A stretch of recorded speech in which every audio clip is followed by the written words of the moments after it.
Okay, this is 6.7. First problem gives us an airplane that's flying at 20,000 feet, and we want to find the distance that it is. It says that it sights the airport at an angle of 20 degrees below horizontal, which is this angle here. Wants us to find this distance here, x, between the airport and where the plane is. Um, and it also wants to find this distance here, y. So it wants y here and x here. All right, so obviously if this angle's 20, this angle's 70, and we can just do tangent of 70 degrees equals opposite over adjacent.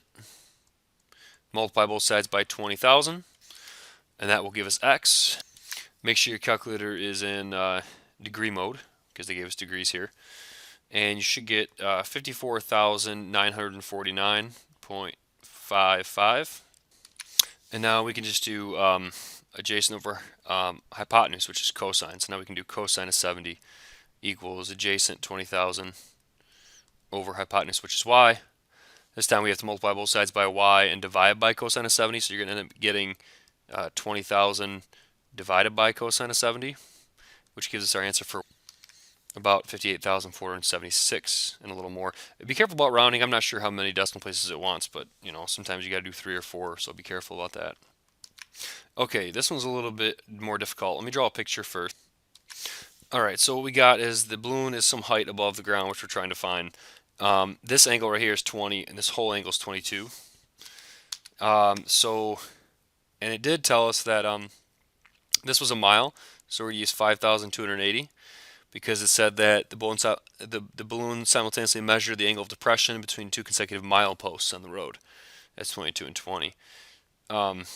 So we basically have to find this height now. Now, in order to do that, we're going to first find this hypotenuse right there from this red triangle, because we actually have this angle's 22, this angle's 20 because we have two lines cut by a transversal, so those are alternate interior angles. So we know that that's 20. Therefore, we know this is 138. So we can find this side C by using the law of sines, if you remember from geometry. Sine of 22 degrees over its opposite side, 5,280, equals the sine of, we'll do 138 over its opposite side, which is C. Now, if we cross multiply and solve for C, we get 9,431.25 feet, which is right here.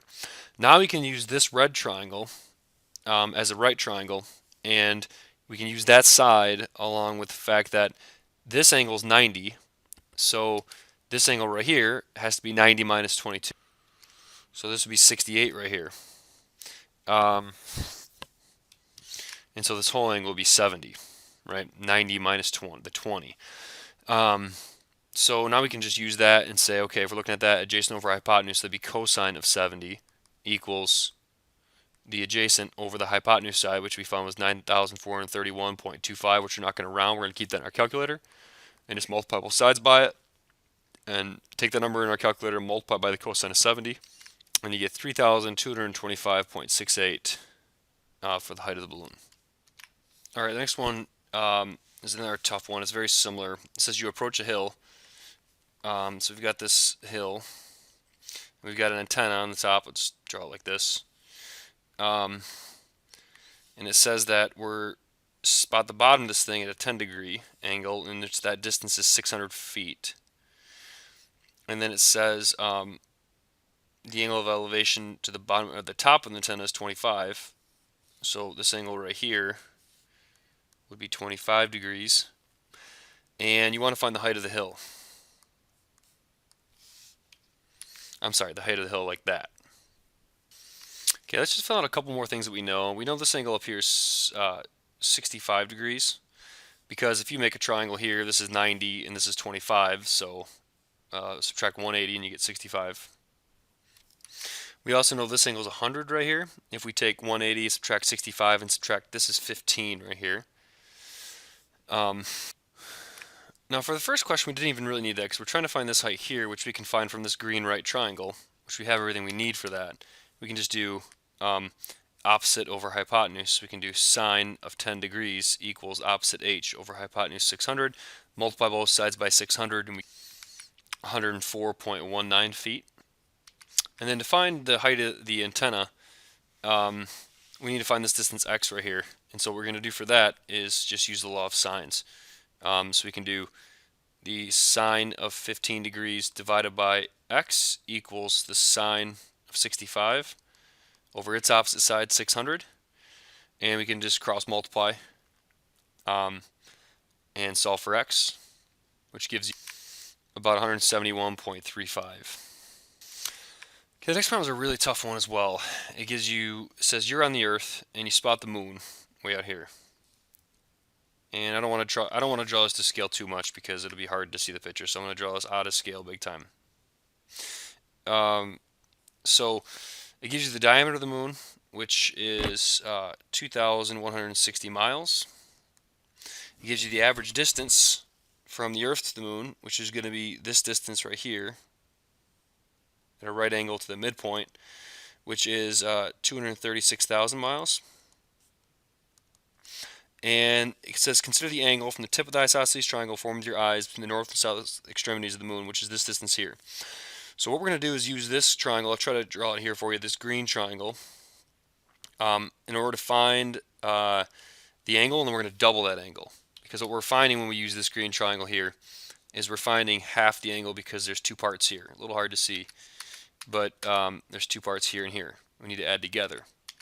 So we're finding this angle theta right there.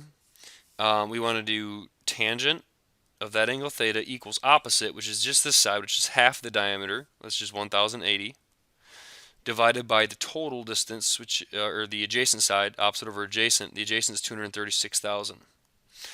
All right, so we want to do inverse tangent of that, and that gives us an angle of 0.2621 degrees, but they wanted minutes, so we're going to have to multiply it by, there's 60 minutes in 1 degree, and that gives us an answer of 15.73 minutes. Now I want us to redo the same problem, but with the sun this time. Now the sun obviously has a bigger diameter, so we have to give this distance right here, which is bigger, and also it's further away, about 93 million miles. So we're doing the same thing after that, though. Oh, I forgot to double this, by the way. That needs to be multiplied by 2. So the answer we should have put in here would be 31.46 about. Now, same thing here. We're going to do the same exact thing. Tangent of our angle theta equals opposite, which is half the diameter, which is 432,000 miles. Divided by the distance that it is away, which is about 93 million miles. And we can do inverse tangent to find the angle, which gives us 0.2664 degrees, but if we convert that to minutes, there's 60 minutes in 1 degree. That gives us 15.99 minutes about. But don't forget we got to multiply that by 2, because we found with this was this angle, we need the whole angle. So we need to multiply it by 2, which gives us 31.97. So it turns out the angle that we get when we look at the sun from tip to tip, from both edges of the sun, this way and this way, is actually slightly bigger than the moon. Okay, we can do the same problem again for a much bigger star. This one, Betelgeuse, is approximately 200 million miles for a diameter. The distance here is approximately 3 times 10 to the 15 miles, and we want to know what it subtends an angle of, so we want to know this angle, so we're going to have to find theta again and then double it.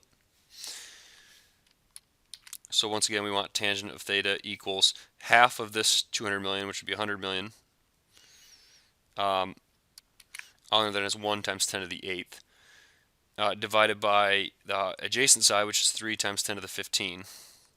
That gives us an angle of 1.9098 times 10 to the negative 6 degrees. So we're going to have to multiply that by 60 minutes is in 1 degree to get it into minutes, and then we're going to have to multiply it by 60 seconds are in 1 minute. So that way the degrees cancel, then the minutes cancel.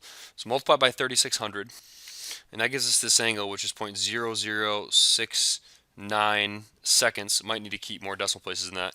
I still need to multiply that by 2, so without rounding, put it in my calculator, I'm going to multiply by 2, and I get 0.0138 seconds of a degree. Now the question is, if we put a penny in here, I'm going to draw this not to scale at all, obviously, but if we put a penny in here that has a diameter of 0.75 inches, the question is, what distance would we need to put it away so that it subtends the same exact angle? So now we're going to use that angle that we got. Actually, I'm going to use the 0.0069 or this angle in degrees, and I'm going to use the diameter of the penny to set up a trig relationship. So I'll do tangent of this angle right here. I'll use this one, 1.9098. I'm going to grab that in my calculator without rounding, times 10 to the negative 6 equals opposite. So I want this distance here, which is half the diameter of the penny, but I'm going to have to convert that too. So I'm going to have to take the 0.75, divide it by 2, and then convert it. So it's in inches right now, and I want it in miles. So we'll do 1 foot is equivalent to 12 inches, so that the inches cancel. And then we'll do 1 mile is equivalent to 5,280 feet, so that the feet cancel. And if we divide by 12 and divide by 5,280, that gives us 1.184 times 10 to the negative 5th divided by, so that's tangent of the angle equals opposite over adjacent, which is what we're looking for, x. So now if we multiply both sides by x and divide both sides by the tangent of that really small number, we get 355.11 about, and that's miles. Now I might need to round that a little bit further, but basically what that means is that if we put the penny 355.11 miles away, it would actually subtend the same exact angle as the star Betelgeuse does at its distance of 3 times 10 to the 15 miles away.